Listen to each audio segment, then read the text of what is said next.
IAS और IPS में से कौन ज़्यादा पावरफुल है, इसका जवाब देना इतना आसान नहीं है। पावर वर्ड की बात करें तो पावर का मतलब होता है work done per unit time. इस हिसाब से चूंकि आईपीएस ऑफिसर को फिजिकल ट्रेनिंग भी मिलती है, इसलिए वो ज़्यादा पावरफुल हुए। जोक सपाट, पावर वर्ड का यहाँ पे बहुत ब्रॉड मीनिंग है, जैसे authority, control, reputation, influence and impact. अगर आप मुझसे पूछोगे कि क्या इन सर्विसेज को कंपेयर करना सही है, तो बिल्कुल भी नहीं, बिकॉज दो चीज़ों को कंपेयर करना सही नहीं होता। As Bill Gates said, don't compare yourself with anyone in this world, you do so you are insulting yourself. हम ये कंपैरिजन सिर्फ इसलिए कर रहे हैं ताकि जो कन्फ्यूजन है इस चीज़ को लेके कि कौन ज़्यादा पावरफुल है, कौन ओहदे में ऊपर आता है, वगैरह वगैरह, वो सब कन्फ्यूजन हम थोड़ा एड्रेस कर सकें, दूर कर सकें। तो हेलो गाइज, आप देख रहे हैं बेसिक ज्ञान, और इस वीडियो में हम कंपैरिजन करने वाले हैं आईएएस और आईपीएस ऑफिसर का। इन दोनों सर्विसेज को कंपेयर करना इतना सिंपल नहीं है, क्योंकि ये बिल्कुल अलग अलग सर्विसेज हैं। इनमें से हम किसी को भी एक दूसरे से ऊपर नहीं बता सकते। जैसे कि हम जानते हैं ऑल इंडिया सर्विसेज में 3 सर्विसेज आती हैं, आईएएस, आईपीएस एंड आईएफओएस। अगर ये हायरार्की में एक दूसरे से ऊपर होती तो इनका नाम अलग से नहीं लिया जाता। फॉर एग्जाम्पल, एक इंस्पेक्टर और एसपी में कौन ज़्यादा पावरफुल होता है? हम डायरेक्टली कह सकते हैं एसपी, बिकॉज दोनों सेम डिपार्टमेंट में हैं। बट ये चीज़ हम इतनी डायरेक्टली एसपी, आईपीएस और डीसी, आईएएस के बारे में नहीं कह सकते। जैसा हम जानते हैं कि दोनों सर्विसेज आईएएस, आईपीएस का एंट्रेंस एग्जाम सेम ही होता है, सिविल सर्विसेज एग्जाम, जो यूपीएससी हर साल कंडक्ट करता है, जिसमें इनके अलावा और भी सर्विसेज आती हैं। एग्जाम के बाद सर्विसेज अलॉट होने के बाद इनका 3 मंथ्स का लबाजना में फाउंडेशन कोर्स होता है। उसके बाद की कहानी दोनों सर्विसेज में बिल्कुल अलग अलग होती है। ज़्यादा फैक्चुअल बातें ना करते हुए आते हैं मेन वीडियो के टॉपिक पर कि इन दोनों में से ज़्यादा पावरफुल कौन है। उसके लिए हम इन कंपैरिजन को कुछ डायमेंशन में डिवाइड कर लेते हैं, जैसे opportunity, authority, control, impact, Prestige and salary. अब एक एक करके इन सभी डायमेंशंस में बात करते हैं।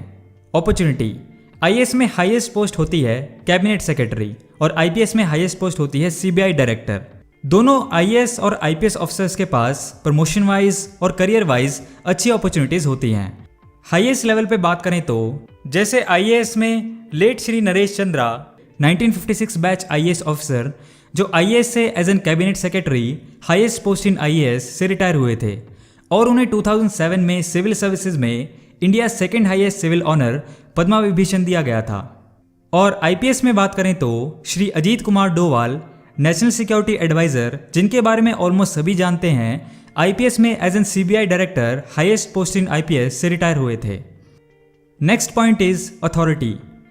आईएएस ऑफिसर्स के पास गवर्नमेंट की अलग अलग ऑर्गेनाइजेशंस और डिपार्टमेंट्स में काम करने का मौका होता है, बट आईपीएस ऑफिसर्स मोर और लेस पुलिसिंग या इंटेलिजेंस डिपार्टमेंट में ही रहते हैं। बट अगर आईएएस को डीएम की जगह कोई और पोस्ट मिलती है, जैसे कि पीएसयू के डायरेक्टर वगैरह की, तो उसमें उनकी अथॉरिटी सिर्फ उस ऑर्गेनाइजेशन तक सीमित हो जाती है। कहने का मतलब यह है कि आईएएस एज अ डीएम यानी डिस्ट्रिक्ट मजिस्ट्रेट बहुत पावरफुल होता है as compare to other post of IAS. As an DM IAS officer के पास बहुत सारे डिपार्टमेंट्स की अथॉरिटी होती है, जैसे land, water resources, electricity department, law and order, tax collection department etcetera.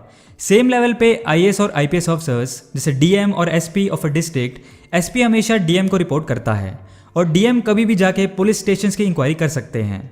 और एक डिस्ट्रिक्ट के एसपी की एसीआर, जिसे अब APAR annual performance appraisal report के नाम से जाना जाता है, जिसके बेस पे ऑफिसर्स को आगे हायर लेवल्स पे प्रमोशन मिलता है, वो उस डिस्ट्रिक्ट का डीएम तैयार करता है। Next point is control. एक आईएएस ऑफिसर के पास बहुत सारे डिपार्टमेंट्स का कंट्रोल होता है। उनका काम मोस्टली एज ए मैनेजर वाला होता है, हर डिपार्टमेंट पे नज़र रखना कि काम ठीक से हो रहा है या नहीं, और अगर नहीं हो रहा है तो उसके खिलाफ लीगल एक्शन लेना।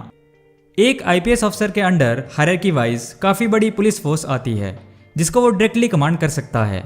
आईपीएस ऑफिसर का काम भी हालांकि मैनेजिंग वाला ही होता है, जिसमें बस डिपार्टमेंट उनका फिक्स्ड होता है। बट स्पेशल केसेस में आईपीएस ऑफिसर्स खुद इन्वेस्टिगेशन करते हैं। सुनने में थोड़ा ऐसा लग रहा होगा जैसे डीएम के पास तो आईपीएस के कंपैरिजन में अल्टीमेट पावर्स हैं, बट ऐसा नहीं है। एक एग्जांपल लें तो जैसे एक आईएएस ऑफिसर, सपोज एक डिस्ट्रिक्ट का डीएम, उसके असाइन डिस्ट्रिक्ट के एक पुलिस कांस्टेबल जो कि पुलिस में लोएस्ट रैंक होती है, उसको कुछ कमांड करता है और कांस्टेबल मानने से इनकार कर देता है। या फिर मान लो अगर वो कांस्टेबल कोई गलत काम करता है और आईएएस ऑफिसर की उस पर नज़र पड़ जाती है, तो क्या डीएम उसको सस्पेंड कर सकते हैं? नहीं, वो बस इतना कर सकते हैं कि उसकी कंप्लेंट डिस्ट्रिक्ट एसपी को कर दें। एक डिस्ट्रिक्ट का डीएम डिस्ट्रिक्ट के अंडर आने वाले ऑलमोस्ट सभी डिपार्टमेंट्स, क्लास 3 के लेवल तक के ऑफिशियल्स को सस्पेंड कर सकते हैं, बट पुलिस डिपार्टमेंट से कांस्टेबल का ट्रांसफर भर तक भी नहीं कर सकते। पुलिस डिपार्टमेंट से रिलेटेड ये पावर्स डिस्ट्रिक्ट एसपी के पास होती हैं। अगर मान लो आईएएस ऑफिसर की कंप्लेन के बावजूद भी उस कांस्टेबल के खिलाफ कोई एक्शन लेना है या नहीं, उसकी पावर्स आईपीएस ऑफिसर के पास ही होती है। अगर वो आईएएस ऑफिसर की बात से सहमत नहीं है तो वो एक्शन लेने से मना भी कर सकते हैं। Next point is impact. दोनों ही सर्विसेज पब्लिक सर्विसेज हैं, दोनों के कामों का सोसाइटी पे बड़ा इम्पैक्ट होता है। आईएएस ऑफिसर का मेन काम स्टेट गवर्नमेंट और सेंट्रल गवर्नमेंट को पॉलिसी फॉर्मुलेशन में हेल्प करना और गवर्नमेंट की स्कीम्स को अपने डिस्ट्रिक्ट में इंप्लीमेंट यानी लागू करने का होता है। इसीलिए आईएएस ऑफिसर के कंधों पे डिस्ट्रिक्ट की बहुत बड़ी बड़ी जिम्मेदारियां होती हैं, जिससे लोगों की लाइफ में लॉन्ग टर्म में बहुत बड़ा असर पड़ता है। और दूसरी साइड बात करें तो आईपीएस ऑफिसर के ऊपर उनको अलॉटेड डिस्ट्रिक्ट के लोगों की सुरक्षा की जिम्मेदारी होती है। यह अपने आप में ही बहुत बड़ी जिम्मेदारी है, क्योंकि पुलिस डिपार्टमेंट का काम बहुत ज़्यादा होता है। किसी के साथ मार पिटाई हो गई या किसी के घर चोरी हो गई, किसी के साथ मिसबिहेव हो गया या किसी के साथ कोई और प्रकार का अपराध हो गया, तो उन सभी की एफआईआर दर्ज करके उनकी प्रॉब्लम्स को सॉल्व करना और अकॉर्डिंगली एक्शन लेना। इसीलिए आईपीएस ऑफिसर्स के काम का लोगों की लाइफ पे डायरेक्ट इम्पैक्ट पड़ता है। आईपीएस ऑफिसर्स लोगों को तत्काल राहत पहुंचा सकते हैं। Next point is Prestige. IAS और आईपीएस दोनों ही ऑफिसर्स को सोसाइटी में बहुत सम्मान दिया जाता है। दोनों ही ऑफिसर्स को उनके डिस्ट्रिक्ट के स्कूल्स, कॉलेजेस, कॉन्सर्ट्स या फिर कोई और ऑर्गेनाइजेशंस के फंक्शंस वगैरह में एज चीफ गेस्ट बुलाया जाता है। अगर कंपैरिजन की बात करें तो आम जनता की सोच में आईपीएस आईएएस को रिपोर्ट करते हैं, इसलिए उनकी नज़र में आईएएस आईपीएस ऑफिसर्स से ओहदे में बड़े होते हैं, इसलिए उन्हें थोड़ा सा ज़्यादा पावरफुल समझा जाता है। मूवीज़ में भी कलेक्टर बाबू सुनते ही कैसे सब में एकदम से रिस्पेक्ट की भावना आ जाती है, ये आपने देखा ही होगा। लेकिन अगर एक डीएम पब्लिक प्लेस पे निकलता है तो इनकेस वो सोशल मीडिया पे इतना एक्टिव नहीं है लाइक सम आईएएस ऑफिसर्स, तो उन्हें लोग पहचान नहीं पाते। और दूसरी ओर एक आईपीएस ऑफिसर के पास यूनिफॉर्म होती है, उस पर लगे अशोक स्तंभ को देखकर ही तुरंत कोई भी समझ सकता है कि वो एक आईपीएस रैंक लेवल ऑफिसर है। और उनकी खाकी वर्दी उसका आम जनता में एक अलग ही रुतबा होता है। And last point is salary.